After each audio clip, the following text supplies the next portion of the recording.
Iraq में Iran ने हमला किया है ड्रोन के जरिए। अमेरिकी F-15 फाइटर जेट ने किया ड्रोन का पीछा, ईरानी ड्रोन को मार गिराने की कोशिश नाकाम रही। अमेरिकी बेस पर ईरान का शहीद ड्रोन से अटैक देखिए जरा, यहां पर F-15 से इसको चेज किया गया।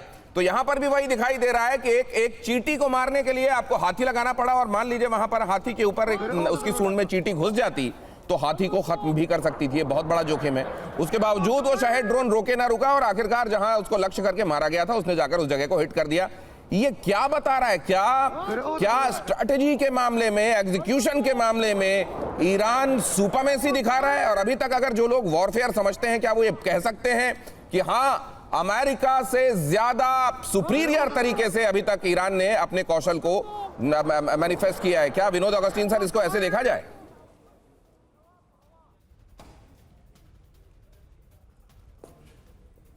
Vinod Augustine sir, audio mute unmute कीजिए सर। सो देखिए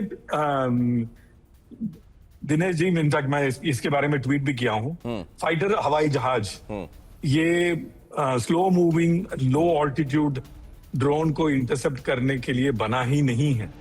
ये आप इस तरह से देखिए, आप खुरपी लेकर के पेड़ तोड़ने नहीं जाते हैं ना, आप खुरपी लेकर के खुरपी का काम करते हैं। तो ये काम है anti aircraft missile, anti aircraft gun या हेलीकॉप्टर। हमने किरण जहाज को भी इस्तेमाल किया है। तो आप सही औजार को सही चीज पे इस्तेमाल कीजिए।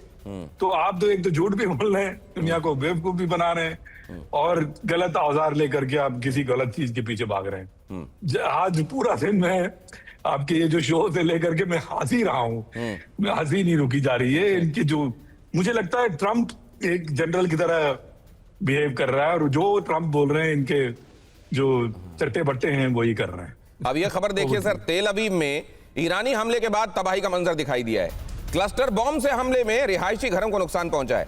महिला और बच्चों समेत हमले में 20 से ज्यादा लोग जख्मी हैं। धमाके से घर, गाड़ियां और सड़कों को भीषण नुकसान हुआ है। और यह बात तय मानिए कि मिडिल ईस्ट इस समय कह रहा होगा कि हम क्यों अमेरिका के फेर में पड़े, अमेरिका के एश्योरेंस पर एक हद से ज्यादा हमने एतबार क्यों किया, क्या आज हमारी हालत इसी वजह से ऐसी है? ये क्या अशोक सज्जनहार सर इस बात को लेकर पछता रहा होगा मिडिल ईस्ट कि अमेरिका का हमने साथ क्यों दिया, या ये अब कम से कम इन हालात में इस तरीके की फीलिंग का कोई सवाल नहीं? जी धन्यवाद दिनेश, मुझे आमंत्रित करने के लिए। देखिए, मेरे विचार से ये इतना ज्यादा उनके जहन में ये विचार नहीं आ रहा होगा, क्योंकि अगर आप देखिए 1979 में जब वहां पर इस्लामिक रेवोल्यूशन हुआ ईरान में, तो ईरान का ये कहना था जो भी यहाँ पर इस रीजन में, खाड़ी देशों में, जो वेस्ट एशिया जिसे हम कहते हैं, जितनी भी वहां पर मोनार्कीज हैं, उन सबको खत्म कर देना चाहिए। वहां पर भी ऐसा ही रेवोल्यूशन आना चाहिए, इनकलाब आना चाहिए जैसे ईरान में हुआ है। तो उसका मतलब उसका सोच यही थी, और उसने शुरुआत भी की उसके विरुद्ध। हालांकि आपने देखा जो वो कैसे वहां पर सद्दाम हुसैन उसके विरुद्ध आ गए, और उसी समय ये सब जो देश थे इन्होंने अमेरिका के साथ अपनी सुरक्षा के लिए उसको बुलाया, चाहे वो सऊदी अरेबिया हो, यूएई, कुवैत, बहरीन वगैरह। तो उसके बाद उनके संबंध ईरान से कोई इतने अच्छे नहीं रहे हैं, और ईरान हमेशा से उनके ऊपर दबाव डालने का प्रयास करता रहा है। तो ये उनके लिए अभी, इसके बाद भी अगर आप देखेंगे दिनेश, तो अगर ईरान इमर्ज करता है एज ए हेजिमॉन, जो चाहता है जो इन सभी देशों को अपने अंगूठे के नीचे दबा कर रखे, तो उनको कहीं ना कहीं से सुरक्षा चाहिए होगी जरूर। अभी तक वो आपने देखा है, आपने बिल्कुल ठीक बताया, जो 6, 8, 10 जो यहाँ के देश हैं उनके विरुद्ध ईरान काम कर रहा है, परंतु ये अपने को बचाने का प्रयास कर रहे हैं। परंतु इसमें से कोई, उनके पास हालांकि सक्षमता है थोड़ी बहुत, परंतु ईरान के विरुद्ध उन्होंने कोई भी हमला नहीं किया है। क्यों नहीं किया है? क्योंकि वो जानते हैं जो हमको इसी क्षेत्र में रहना है, ईरान के साथ इस क्षेत्र में रहना है, तो हम उससे इतनी ज्यादा दुश्मनी मोल नहीं लेना चाहते। परंतु उनको अपनी सुरक्षा के लिए जरूर बाहर कहीं देखना पड़ेगा, और उनको और कहीं नहीं इसका जवाब मिलेगा, अमेरिका के साथ ही मिलेगा। अगली खबर देखिए सर, इजराइल अमेरिका का मोसुल पर अटैक। मोसुल के अल कयारा इलाके में स्ट्राइक, ईरान के समर्थित पीएमएफ ठिकानों पर बमबारी हुई है यहां, और ये है रही बमबारी की तस्वीरें। यहां जो शिया मिलिशिया गुट है वो भी अमेरिका के लिए बहुत बड़ी चेतावनी बना हुआ है, और यहां पर ऐसे ही एक ठिकाने को आइडेंटिफाई करके उसको बॉम्ब किया गया है, जिसकी तस्वीरें यहां पर आप देख रहे हैं। अगली खबर देखिए, ईरान के इस्फहान पर इजराइल की एयर स्ट्राइक। इस्फहान में आईआरजीसी के हथियार डिपो पर हमला बोला गया।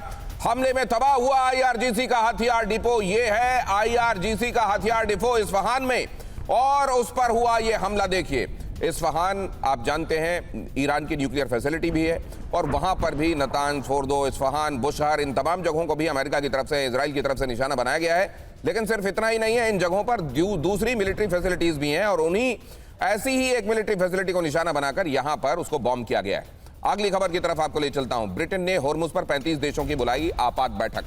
ब्रिटेन की बुलाई बैठक में शामिल होगा भारत। समिट में वर्चुअली विक्रम मिस्री शामिल होंगे। विदेश मंत्रालय के प्रवक्ता रणधीर जायसवाल ने इस बारे में जानकारी दी। यहीं पर अशोक सज्जनहार सर को मैं इसमें शामिल करना चाहता हूं। सर, इस बैठक से क्या हासिल होगा?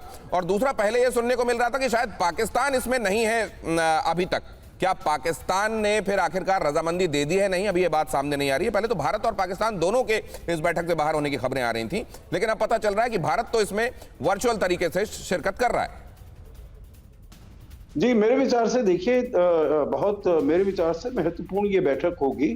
हालांकि क्योंकि इसको लीड कर रहा है यूनाइटेड किंगडम, ब्रिटेन कर रहा है, तो इससे मेरे विचार से इसकी शायद क्रेडिबिलिटी थोड़ी कम हो जाती है, क्योंकि हमेशा ब्रिटेन को देखा गया है as a junior partner of United states.